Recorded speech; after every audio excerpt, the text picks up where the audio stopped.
আচ্ছা, প্রথমত হচ্ছে যে 4 দিনের সামিট আমাদের শেষ হলো এবং আমি পার্সোনালি মনে করি যে 10-এ 10 পাওয়ার মতো তো সামিট হয়নি। সামিটে আরো অনেক অনেক ভালো কিছু করার সুযোগ আছে।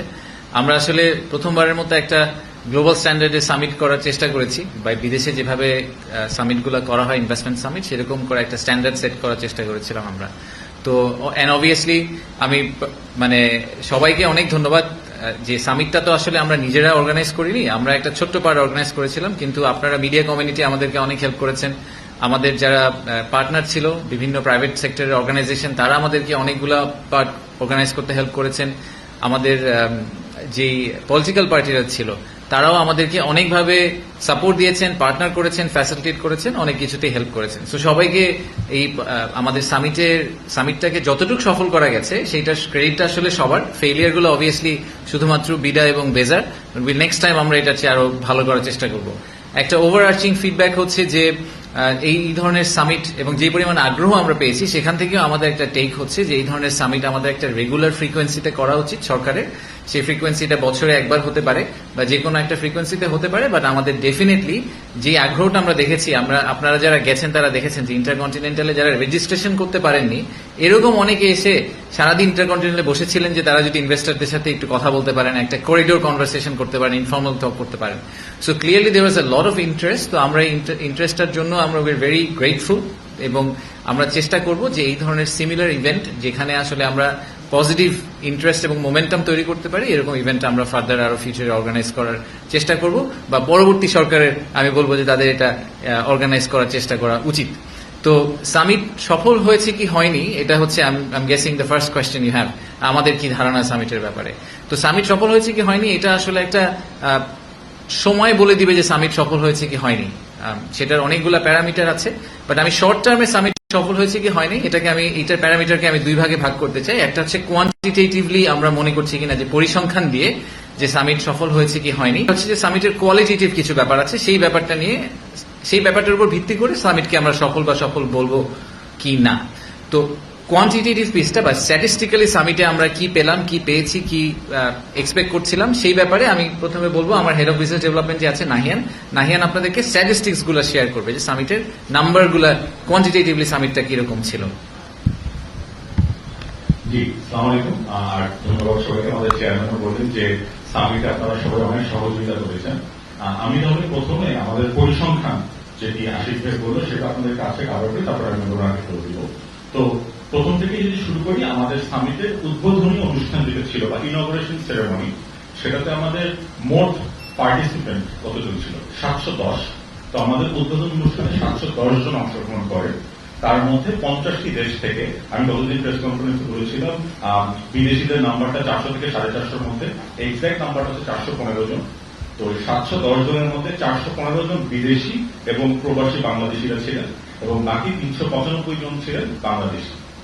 তো বিদেশিদের পার্সেন্টেজটা হচ্ছে 58% মতো। এর বাইরেও সামিটের এই 4 দিন প্রায় 3,500-এর বেশি মানুষ আমাদের বিভিন্ন যে breakout session, startup connect, round table discussion, এগুলা বিভিন্ন সেগমেন্টে অংশগ্রহণ করে। এই সংখ্যাটা হচ্ছে 3,500-এর বেশি। আমরা যদি আমাদের ব্রেকআউট সেশন এবং স্টার্টআপ কানেক্ট এগুলো মিলিয়ে টোটাল প্যানেলিস্ট বা স্পিকার এরকম কয়জন ছিল এটা দেখি, এরকম সংখ্যা ছিল প্রায় 130। তো 130 জন প্যানেলিস্ট এবং স্পিকার আমাদের এই 4 দিন ছিলেন। এখানে আমাদের পার্টনারদের নাম বলতেই হয়, যারা আমাদের সাথে এই ব্রেকআউট সেশন গুলো অর্গানাইজ করেছেন, এবং তারা খুবই সাকসেসফুলি এই ব্রেকআউট সেশন গুলো প্রত্যেকেই যার জায়গা থেকে অংশগ্রহণ এক্সিকিউট করতে সক্ষম হয়েছেন। আমি পার্টনারদের নামগুলো খুবই কুইকলি একবার বলে ফেলি। European Union, UNDP, Citi NA bank, HSBC bank, BGMEA, Dutch embassy, Light Castle Partners, Inspira Management Consulting, Sajida Foundation এবং ইবিএল ব্যাংক। এর বাইরে ইন্টারকন্টিনেন্টাল হোটেলে আমাদের চেয়ারম্যান যেটা বললেন, ওই 4 দিনে অনেক এসেছেন ইনভেস্টরদের সাথে করিডোরে কথা বলার জন্য বা ডিসকাশন করার জন্য। আমরা অফিসিয়ালি, আপনারা জানেন যে আমাদের দ্বিতীয় তলায় আমরা মোটামুটি একটা সেকশন দিয়ে দিয়েছিলাম আমাদের অফিসিয়াল ডিসকাশন গুলোর জন্য B2G আকারে। তো আমাদের অফিসিয়াল এরকম মিটিং হয়েছে 150টি। এই 150টি মিটিং এর মধ্যে অনেকগুলো মিটিং এ সারাদিন ব্যাপী আমাদের বাণিজ্য উপদেষ্টা, স্পেশাল অনবয়, বাংলাদেশ ব্যাংকের গভর্নর, এনবিআর চেয়ারম্যান, এরকম অনেকেই সারাদিন ইন্টারকন্টিনেন্টাল হোটেলে ছিলেন। তাদেরকে আমাদের পক্ষ থেকে বিশেষভাবে এর বাইরে এখন যদি আমি আসি ইনভেস্টমেন্টের ডিক্লারেশনে, আমাদের সামিটে ইনভেস্টমেন্ট ঘোষণা হয়েছে দুটি, যেটা আমি গতবার বলেছিলাম, হান্ডা ইন্ডাস্ট্রি এবং সপা। এই দুটির টোটাল ভ্যালু 3,100 কোটি টাকা। এর বাইরেও এমওইউ সই হয়েছে 6টি 4 দিনের সামিটে। আর সামিটের সরকারের পক্ষ থেকে খরচ কত হয়েছে আমি জানি, গতদিন আমাকে প্রস্তুতি করা হয়েছিল। সামিটের সরকারের খরচ হয়েছে, সরকারের পক্ষ থেকে খরচ হয়েছে 1,45,00,000 টাকা, যা আমাদের প্রথম এস্টিমেটের চেয়ে 42% কম। আর এই সাথে আমি এই সামিটটাকে সফলভাবে করার জন্য আমাদের যারা ইভেন্ট ম্যানেজমেন্ট পার্টনার ছিলেন, ইন্টিগ্রেটেড মার্কেটিং সার্ভিসেস লিমিটেড এবং আমাদের marketing communications partner high voltage limited, ওদেরকেও ধন্যবাদ জানাচ্ছি। এবং সর্বশেষে আমাদের যারা মূল event partner World Bank, FICCI এবং ইউএনডিপি, তাদেরকেও ধন্যবাদ জানাচ্ছি। তো এই ছিল আমার পক্ষ থেকে পরিসংখ্যান। এবার আমি চেয়ারম্যানের কাছে করে দিচ্ছি বাকিটুকুর জন্য। ধন্যবাদ নাহিয়ান। সো আমি একটু লাস্ট জায়গাটা থেকে শুরু করি। হ্যাঁ, যে আমরা নাহিয়ান বললো যে টোটাল ডিক্লারেশন এসেছে 3,100 কোটি টাকার মতো ইনভেস্টমেন্ট, আর আমাদের এই সামিটটা করতে খরচ হয়েছে প্রায় 1.5 কোটি টাকা। তা আপনারা যদি মনে করেন ঠিক আছে, তাহলে একটাকে আরেকটা দিয়ে ভাগ করলে তো return calculation is fantastic, brilliant summit, এর চেয়ে ভালো সামিট হতেই পারে না। আমি প্রথম থেকে শুরু করি। আমি এটা আগেও বলেছি, আমি আবারও বলছি, এই 3,100 কোটি টাকার ফুল ক্রেডিট আমরা এই সামিটকে দেওয়া উচিত হবে না। এই সামিটের আগে অনেক কাজ করে এই 3,000 কোটি টাকাতে 100 কোটি টাকাতে আনা হয়েছে। পৃথিবীর কোনো মানুষ, কোনো ইনভেস্টার কোনোদিন একটা সামিটে এসে আবেগপ্রবণ হয়ে হঠাৎ করে 100 কোটি টাকার একটা চেক লিখে ফেলে না। যারা এই ইন্ডাস্ট্রিতে কাজ করেন তারা এই জিনিসটা খুব ভালো করে জানেন। সো যারা সামিটের সাফল্যকে কত টাকা ওই সামিটের 4 দিনে ইনভেস্টমেন্ট হলো এটার উপর বেস করে ক্যালকুলেট করতে চান, তাদেরকে আমার এটা just personal note of advice যে এইটার উপর বেস করে আসলে সামিটের সাফল্যটা আপনারা প্লিজ ক্যালকুলেট করবেন না। আমি পার্সোনালি মনে করি যে সামিটের আমাদের মূল যে উদ্দেশ্যটা ছিল, হ্যাঁ, যে সেটা হচ্ছে যে বিদেশিদের কাছে বাংলাদেশের যে পারসেপশন, সেই পারসেপশনটাকে আমরা চেঞ্জ করতে পারি কিনা।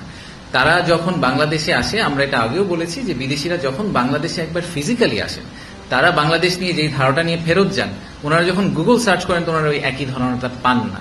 ওনারা যে ধারণাটা নিয়ে এখন ফেরত যাবেন, ওনারা ফেরত যাওয়ার পরে যখন ওনারা ওনাদের বন্ধু বান্ধব, ওনাদের কলিগদেরকে বলবেন যে না, আমি বাংলাদেশে 4 দিন ঘুরে আসলাম, আমি দেখলাম যে আসলে বাংলাদেশ নিয়ে আমরা গুগল সার্চ করে যা দেখছি সেটা আসলে ট্রু না।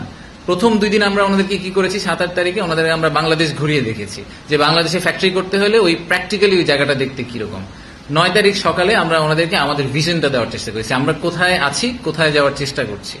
আর 9 তারিখ বিকাল এবং 10 তারিখে আমরা সারাদিন ওনাদেরকে বিজনেস টু বিজনেস বিভিন্ন ধরনের মিটিং করার সুযোগ দিয়েছি, বিভিন্ন প্রশ্ন করার সুযোগ দিয়েছি। সো এই ফুল ওভারঅল 360 ভিউ যেটা আমরা দেওয়ার চেষ্টা করেছি, সেটা থেকে আমাদের এখন পর্যন্ত যে ফিডব্যাক বিদেশিদের কাছ থেকে, সেটা হচ্ছে যে ওনারা খুবই খুশি হয়েছেন যে আমরা ওনাদেরকে এরকম একটা অপরচুনিটি দিয়েছি এবং সেখান থেকে ওনারা ডেফিনেটলি অনেক ইনফরমেশন নিয়ে ফেরত গেলেন। ওনারা আমাদের যেটা মেইন উদ্দেশ্য, যে বাংলাদেশ যাতে খাবার মেনু থেকে প্রথমেই বাদ পড়ে না যায়, যদি মেনু থেকে আমরা বাদ পড়ে না যাই তাহলে অর্ডার করা তো অনেক পরের কথা। তো most of the cases Bangladesh আসলে মেনু থেকে বাদ পড়ে যায়। তো সেই জায়গাটাকে আমরা আসলে ইমপ্রুভ করার চেষ্টা করেছি সামিটের মাধ্যমে। আর দ্বিতীয়ত হচ্ছে যে আমি আরেকটা কথা ডেফিনেটলি বলতে চাই, সেটা হচ্ছে যে আমার প্রেজেন্টেশন নিয়ে অনেক কথাবার্তা হয়েছে। অনেককে ধন্যবাদ, সোশ্যাল মিডিয়াতে যারা প্রশংসা করেছেন আমাকে ধন্যবাদ জানিয়েছেন। আমি জেনুইনলি মনে করি এটা আমার চাকরির অংশ, দিস ইজ মাই জব। আমার কাজই হচ্ছে বাংলাদেশকে নিয়ে, বাংলাদেশকে প্রেজেন্ট করা, বাংলাদেশকে সেল করার চেষ্টা করা বিদেশি বিনিয়োগকারীদের কাছে।